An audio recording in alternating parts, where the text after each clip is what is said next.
Yes, I'm not. I'm finding it slightly difficult to follow the developments are moving so quickly. Exactly why Miss Braverman resigned or was sacked, or a combination of the two. It sounds like it was a combination of the two. And yes, it does seem as though this is a tension between the growth and the potentially increased GDP of immigration on the one hand, and on the other, the desire to restrain immigration, particularly perhaps because of the effect it has on people who are already here.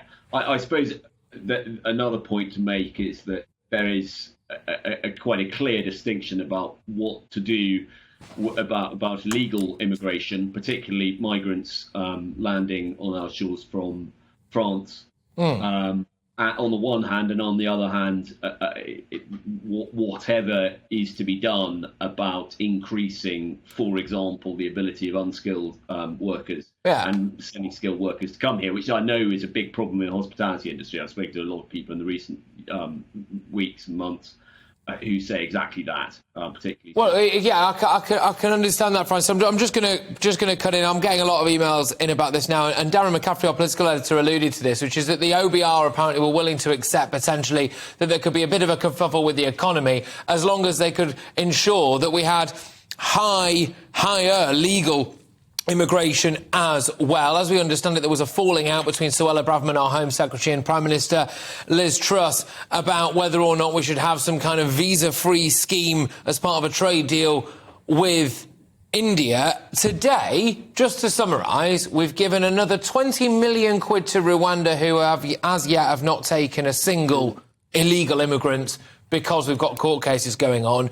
And we've lost a Home Secretary who wanted to implement an immigration policy that our own Prime Minister did not want. Do we have to accept now that as a nation we will just always have higher immigration, both legal and illegal? And if you want anything to change about that, you can't run for political office in this country. Well, I mean, I don't think we need to accept that we have to have higher illegal immigration. I've long been very sceptical about.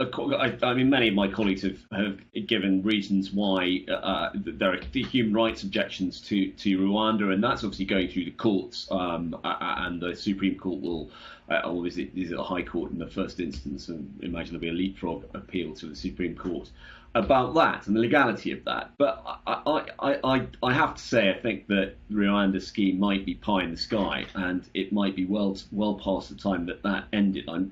As you say, I mean, we're giving 20 million pounds to Rwanda on a scheme that may be deemed to be unlawful.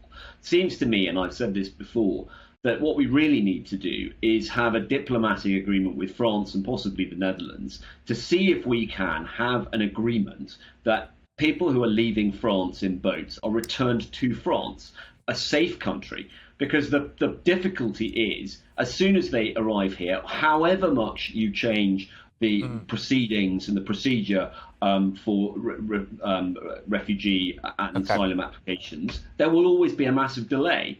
And for as long as that channel, the channel is, as it were, is open, there will be an incentive on people from Africa and the Middle East and elsewhere to come through Europe and go straight through eventually to from Calais to Dover.